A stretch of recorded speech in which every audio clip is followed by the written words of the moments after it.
irmãos, que a graça e a paz do nosso Senhor esteja presente na sua vida. Nós louvamos ao Senhor por esse momento tão importante em nossas vidas, onde nós, mesmo distantes uns dos outros, você aí no seu lar e nós aqui, mas nós estamos num só pensamento, num só propósito de adorar o Senhor. Por isso nós nos alegramos por termos essa oportunidade tão rica de podermos louvar ao Senhor, de podermos engrandecer o seu santo nome e, acima de tudo, pelo privilégio que Ele nos dá de podermos ter a sua palavra diante de nós e assim podermos meditar nela e alimentar as nossas almas. Nossas almas, irmãos, elas são devedoras de adoração ao Senhor e nós precisamos alimentá-las a cada dia e elas só são alimentadas através da palavra de Deus. Então, como o reverendo Diocésio falou, nós estamos expondo os salmos de romagens e aqui hoje nós iremos refletir no salmo de número 133. Então abra a sua Bíblia no salmo de número 133, nós iremos fazer essa leitura e logo após, irmãos, nós iremos orar ao Senhor mais uma vez, pedindo a sua direção para as nossas vidas nessa hora. Salmo de número 133. Diz assim, cântico de romagem de Davi. Ó, como é bom e agradável viverem unidos os irmãos. É como o óleo precioso sobre a cabeça, o qual desce para a barba de Arão, e desce para a gola de suas vestes. É como o orvalho do Hermon, que desce sobre os montes de Sião. Ali ordena o Senhor a sua bênção e a vida para sempre. Vamos orar, meus irmãos, agradecendo por esse momento mais uma vez. Ó Senhor, nós te louvamos por tudo que já foi feito aqui neste culto. Agradecemos a Deus pelas orações, pelos louvores que foram entoados ao teu nome. E agora, Senhor, nós queremos pedir a tua bênção sobre a tua palavra, que está aberta diante de nós e que já foi lida. Pedimos graça, Senhor, do alto. Pedimos iluminação do teu Santo Espírito, para que possamos compreender a tua palavra de maneira que ela possa, assim, edificar as nossas vidas. Ó Deus, a oração que nós fazemos a ti, a oração que faço a ti nessa hora, Senhor, é que as palavras dos meus lábios e o meditar do meu coração sejam agradáveis diante da tua santa presença, ó Senhor, rocha minha e redentor meu. É a oração que faço a ti em nome de Jesus e com perdão dos pecados. Amém. Graças a Deus, irmãos, pela leitura da sua palavra. Um conhecido filósofo alemão chamado Arthur Schopenhauer, ele é o autor de uma fábula chamada Fábula do Porco-Espinho. Essa fábula diz que durante a era glacial, muitos animais morriam por causa do frio. E nessa fábula ele diz que os porcos espinhos, percebendo essa situação, eles resolveram se juntar em grupos. E assim eles se agasalhavam e se protegiam mutuamente. Mas o problema é que ao se juntarem, os espinhos de cada um feriam os seus companheiros mais próximos, principalmente aqueles que ofereciam mais calor. Por isso, eles decidiram então se afastar uns dos outros. Mas o problema é que ao se afastar uns dos outros, eles começaram a morrer congelados assim como os outros. Então, diante disso, eles precisavam tomar uma decisão, precisavam fazer uma escolha. Ou eles desapareciam da terra, ou eles aceitavam os espinhos dos seus companheiros. A fábula diz que com sabedoria, eles decidiram voltar e ficar juntos uns com os outros e suportar os espinhos uns dos outros. Irmãos, é exatamente sobre isso que esse Salmo 33 nos fala. Esse Salmo nos fala sobre a importância da comunhão entre os irmãos. Esse Salmo nos fala da importância da união, a importância do estar juntos. Esse Salmo nos fala de unidade fraternal. Esse Salmo, irmãos, foi escrito por Davi. E ele foi composto depois que Davi assumiu todo o trono de Israel. É muito importante, irmãos, nós observarmos que o povo de Deus, ao entrar na terra prometida, sob a liderança de Josué, essa terra ela foi dividida entre as 12 tribos dos filhos de Israel. Essas tribos elas se espalharam por sobre a terra prometida e elas vieram a ficar de forma independente. Cada uma viveu a sua vida, cada uma foi para o seu lado, cada uma tinha os seus próprios governantes. Mas o problema é, irmãos, que nem sempre esses governantes, eles agiam de acordo com a vontade de Deus. E nós sabemos, irmãos, que quando não se age de acordo com a vontade de Deus, as consequências, elas vêm, são terríveis. pelo fato deles não agirem muitas vezes de acordo com a vontade do Senhor. Dessa forma, houve muito desentendimento entre essas tribos. Houve muito desentendimento entre esses governantes. Foi um momento terrível para Israel, porque foi um momento de desunião entre o próprio povo. Foi um momento de contendas, foi um momento de conflitos. Por essa razão, o povo percebendo isso, eles pediram um rei. Eles mesmos escolheram um rei. Interessante, irmãos, é que quando nós também fazemos as nossas próprias escolhas, não deixamos Deus agir em nossa frente, os problemas também acontecem em nossas vidas. Eles escolheram um rei, o rei que eles escolheram, como nós sabemos, foi o rei Saul. Mas Saul, ele não foi um bom rei. Saul não foi um bom rei, por isso Deus arrancou o reinado dele e o entregou a Davi, um rei segundo o seu coração. Como nós falamos, o povo de Israel estava dividido. E Davi, quando começou a reinar, ele reinou na tribo de Judá. Mas depois de 7 anos, ou precisamente 7 anos e 6 meses, Deus lhe concedeu vitória. E todo Israel então se dobrou diante do seu reinado, reconheceu o seu reinado, se dobrou diante do seu reinado e ficou sob ele. Agora, irmãos, depois disso, Davi, ele agora governava todas as tribos de Israel. E no período do seu reinado, houve muita prosperidade, porque Davi foi um rei que andou em conformidade com a vontade do Senhor. Então, nesse período do reinado de Davi, foi um reinado de prosperidade financeira para o povo de Israel. Foi um período de prosperidade especialmente espiritual no povo de Israel, no meio do povo de Israel. Porque o culto a Deus foi restaurado. E houve, então, união entre as tribos do Senhor. Foi exatamente por isso, irmãos, que esse salmo foi escrito. Esse salmo foi escrito para celebrar essa comunhão tão esperada entre as tribos de Israel. E é por isso, irmãos, que eu convido vocês a meditar nessa noite sobre o tema celebrando a comunhão do povo de Deus. Por que a comunhão entre o povo de Deus ela deve ser celebrada? Quando olhamos para esse salmo, irmãos, percebemos que, em primeiro lugar, é porque ela reflete a aprovação de Deus quanto à sua igreja. A comunhão reflete a aprovação de Deus quanto à sua igreja. O versículo de número 1 diz: ó, como é bom e agradável viverem unidos os irmãos. Perceba, irmãos, que o verso primeiro ele começa com uma interjeição. Ó, como é bom. E isso, irmãos, expressa satisfação. Isso expressa alegria. Isso expressa prazer daquilo que se está vendo diante dos olhos. Perceba que há um contraste muito grande entre o agora, entre o que estava acontecendo agora e o que estava acontecendo antes. Por quê? Porque antes desse momento em que o salmista escreve esse salmo, celebrando essa comunhão, não estava assim. Antes as tribos estavam separadas, elas estavam desunidas, as tribos estavam em conflito, umas com as outras. Isso não era do agrado de Deus. Não era do agrado de Deus quando eles estavam em desunião, quando eles não se reuniam, quando eles não estavam juntos, quando eles não estavam num só lugar, como um só povo para adorar o nome do Senhor. Esse não era o agrado de Deus. Percebemos isso de forma muito clara no livro de Juízes, onde o povo e cada um fazia, não havia rei em Israel, e o tema ali que nós recorrentemente vemos no livro de Juízes é que não havia rei, por isso cada um fazia o que lhe bem parecia. E diante disso, então, Deus, muitas vezes, no livro de Juízes, nós vamos encontrar Deus levantando povos para castigar o povo de Israel.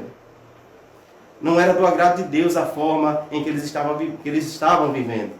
Mas agora, irmãos, o rei, ele está satisfeito, porque a vontade de Deus está sendo vivenciada entre o povo do Senhor. Percebemos a satisfação do rei.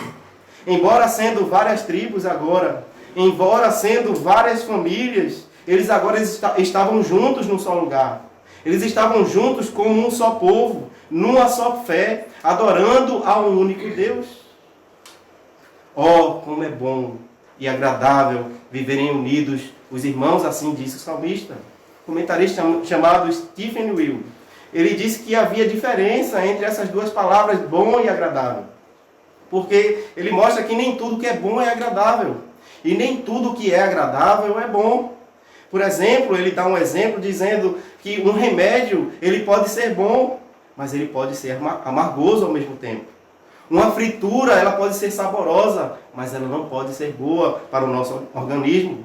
Mas aqui, irmãos, o salmista, ele diz que é bom e é agradável viverem unidos os irmãos. A comunhão, irmãos, é um sinal da aprovação de Deus quanto à sua igreja. Nós percebemos isso, irmãos, de forma muito clara no Novo Testamento também. No livro de Atos, na igreja primitiva, nós vemos a aprovação de Deus naquela igreja. Lucas registra o momento em que a igreja estava ali reunida em comunhão. No capítulo 2, versos 42 a 44, encontramos o relato de Lucas no livro de Atos dizendo o seguinte: e perseveravam na doutrina dos apóstolos e na comunhão, no partir do pão e nas orações. Em cada alma havia temor, e muitos prodígios e sinais eram feitos por intermédio dos apóstolos. Todos os que creram estavam juntos e tinham tudo em comum. A igreja primitiva era uma igreja cheia do Espírito Santo. E quanto mais essa igreja vivia unida, mais o Senhor abençoava essa igreja. Lucas, ele mostra também a união, a comunhão dessa igreja, mostrando o agrado de Deus para com ela, no capítulo 4 de Atos, no versículo 32, quando encontramos o relato dizendo o seguinte: da multidão dos que creram, era um o coração e a alma. Ninguém considerava exclusivamente sua nenhuma das coisas que possuía. Tudo, porém, lhes era comum. Tudo, porém, lhes era comum. Meus irmãos, a comunhão é muito importante. A comunhão do povo de Deus, ela deve ser celebrada. Nós devemos celebrar essa comunhão, porque de fato ela reflete a aprovação de Deus e ela também traz alegria ao nosso coração. Mas essa comunhão do povo de Deus, essa comunhão não deve somente ser celebrada, porque ela reflete a aprovação de Deus quanto à sua igreja. Em segundo lugar, ela deve ser celebrada, irmãos, porque ela reflete a obra da santificação de Deus na igreja. No verso 2, nós vamos encontrar o salmista fazendo uma comparação. Ele usando uma figura de linguagem chamada símile, para comparar essa comunhão, para mostrar a que se compara essa comunhão tão desejável ao rei, tão agradável a Deus.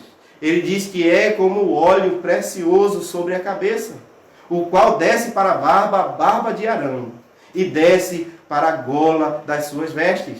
O comentarista Moody, ele falando sobre isso, disse algo interessante, quando afirma: tal como o óleo da unção sobre a cabeça do sacerdote simbolizava a sua consagração, assim o espírito do amor fraternal permeava a nação e simbolizava a sua consagração. A santificação, irmãos, é uma obra de Deus na vida da igreja. Em Êxodo, irmãos, nós vamos encontrar que esse óleo precioso ele foi prescrito por Deus para consagrar a tenda da congregação, para consagrar todos os seus utensílios, mas também e principalmente para consagrar Arão e os seus filhos como sacerdotes para servirem ao povo de Israel. Irmãos, esse momento foi um momento extremamente importante na vida do povo de Israel, porque não adiantava ter a tenda, não adiantava ter o altar do holocausto, não adiantava ter as ofertas se não houvesse sacerdote. O sacerdote era extremamente importante na vida do povo de Deus, e Deus estava concedendo sacerdotes ao seu povo, estava consagrando homens para servirem ao seu povo. Foi um momento onde Deus estava dando ao povo um sumo sacerdote, alguém que faria a mediação entre ele e o seu povo. Por isso, pelo fato de Arão ele ser escolhido, mas ser um pecador, por isso Arão e seus filhos, eles deveriam e foram consagrados, eles foram santificados com o óleo para exercerem esse ofício. Encontramos, irmãos, essa afirmação, essa narrativa em Êxodo capítulo 30, a partir do verso 22. Veja o que é que nos diz essa passagem. Disse mais o Senhor a Moisés: tu, pois, toma das mais excelentes especiarias, de mirra fluída 500 ciclos, de cinamomo odoroso a metade, a saber 250 ciclos, e de cálamo aromático 250 ciclos, e de acácia 500 ciclos, segundo o ciclo do santuário, e de azeite de oliveira um hinho. Deste farás o óleo sagrado para a unção, O perfume composto segundo a arte do perfumista. Este será o óleo sagrado da unção.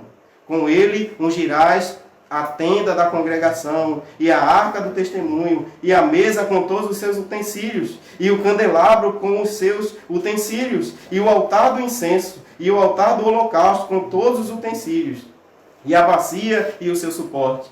Assim consagrarás estas coisas, para que sejam santíssimas. Tudo que tocar nela será santo. Mas também ungirás a Arão e seus filhos, para que me oficiem como sacerdotes. Perceba, irmãos, que é justamente essa imagem que o salmista está trazendo. Perceba que é justamente essa comparação que o salmista está fazendo aqui. A comunhão da igreja, irmãos, é como esse óleo.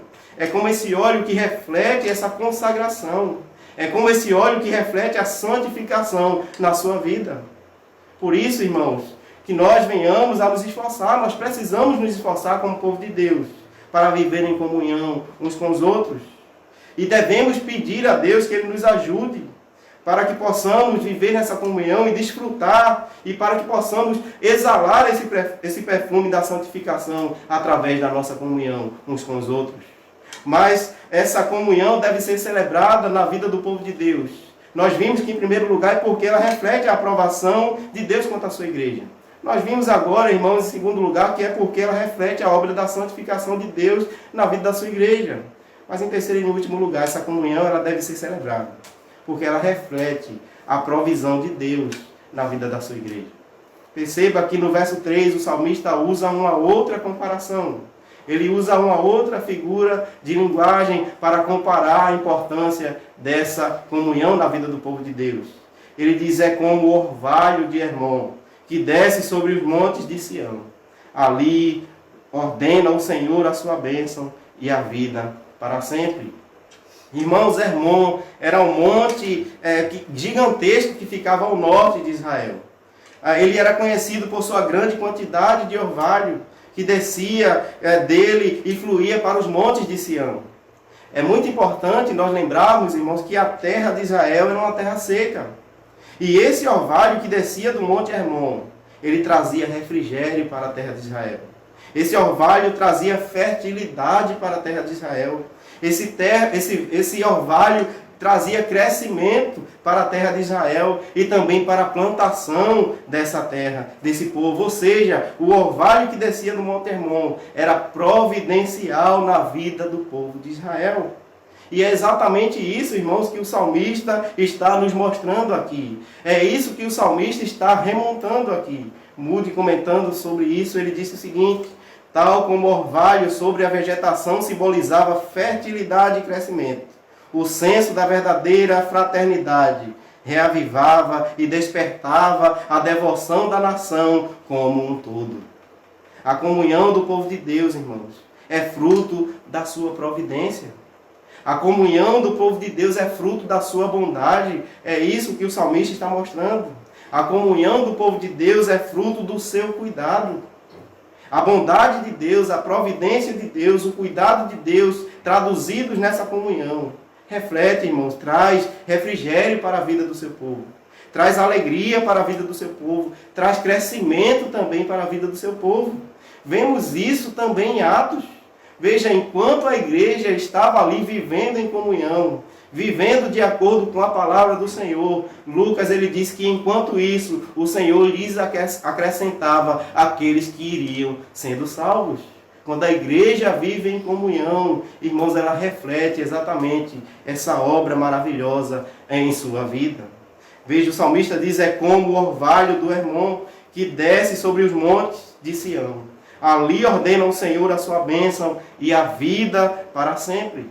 Perceba, irmãos, que embora o monte Hermon fosse importante para Israel, mas o salmista diz que é ali, em Sião, o lugar da unidade entre as famílias do povo de Deus, o lugar da unidade entre as famílias do povo de Israel, que o Senhor derramava as suas bênçãos espirituais e ali havia vida para sempre.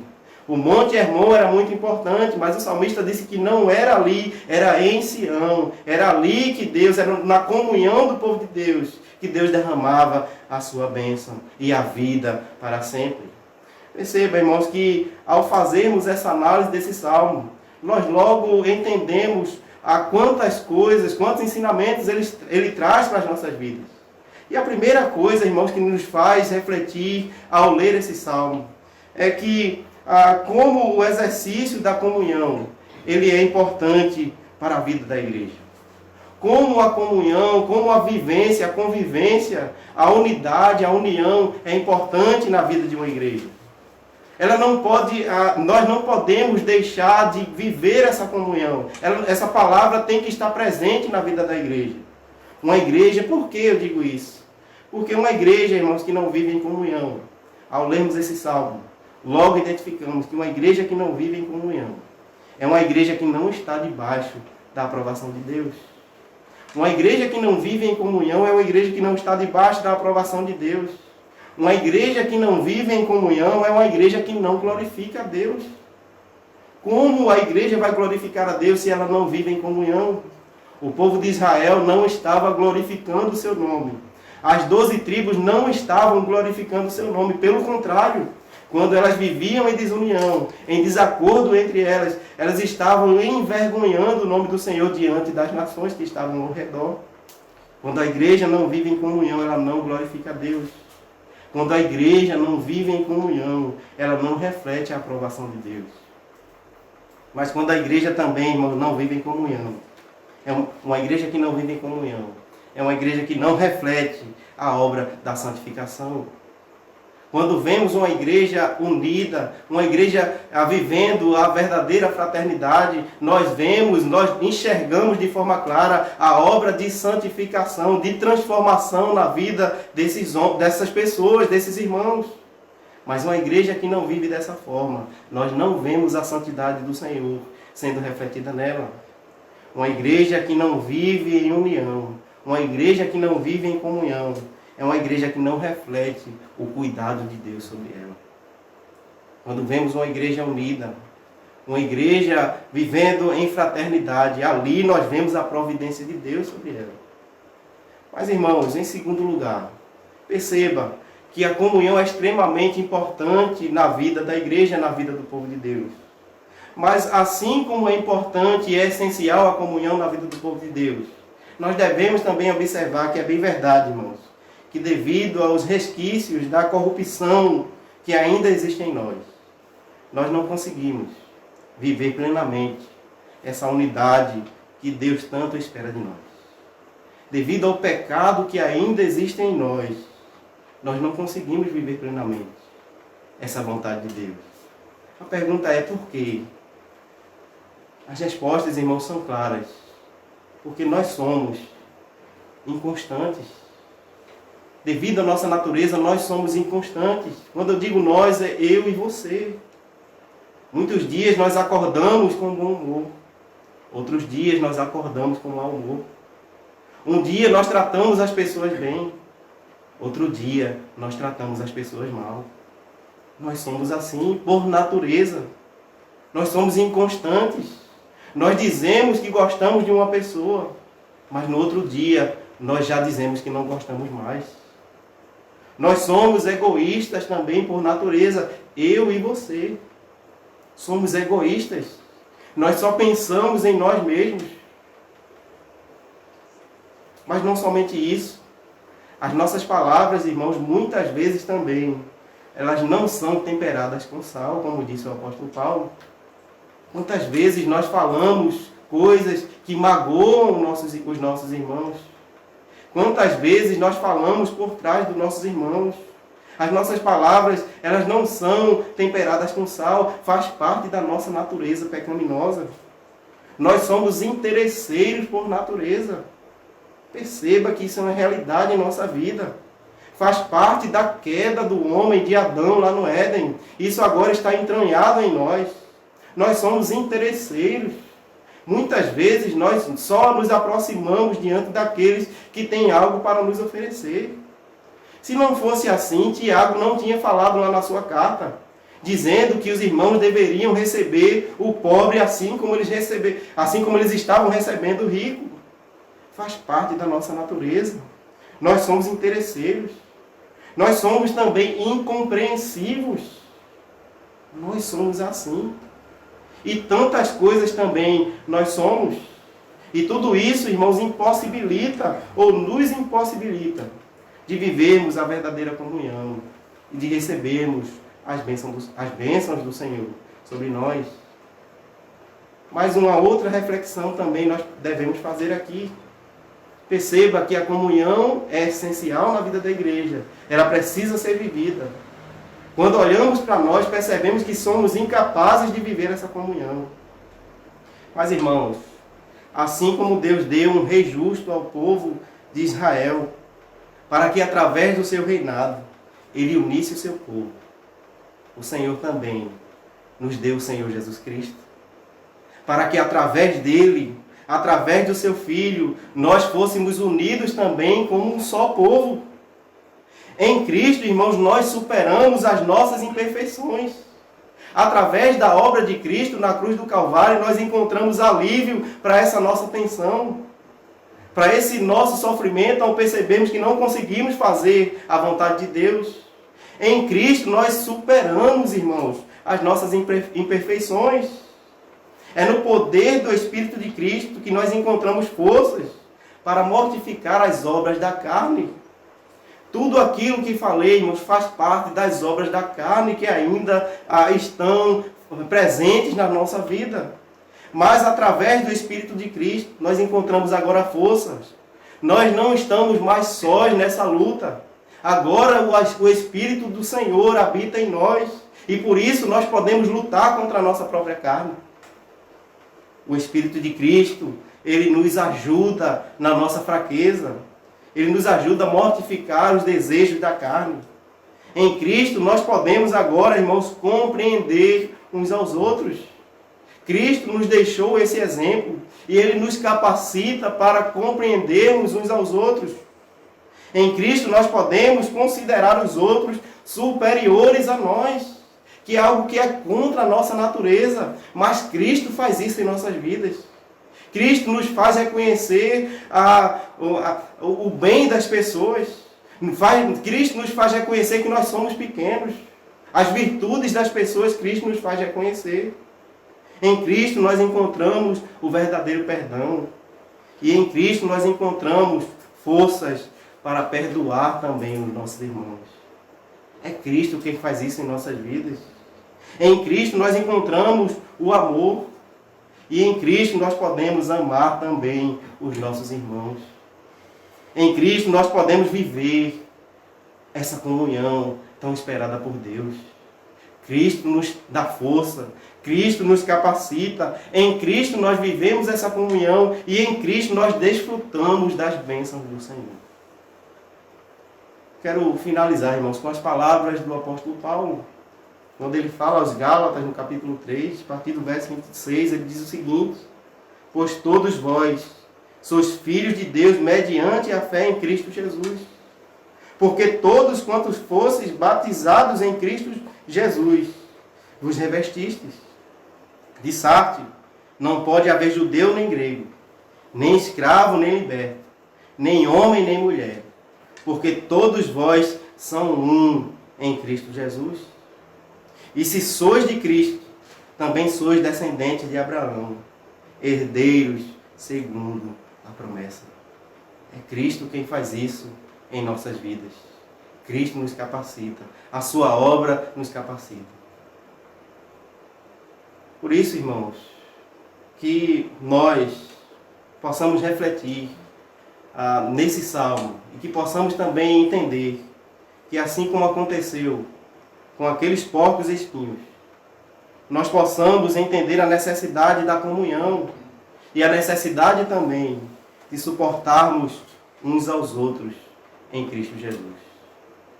A necessidade de comunhão e a necessidade de suportarmos uns aos outros em Cristo Jesus. Oh, como é bom e agradável viverem unidos os irmãos. Que Deus nos ajude. Em nome de Cristo, seu Filho amado. Amém.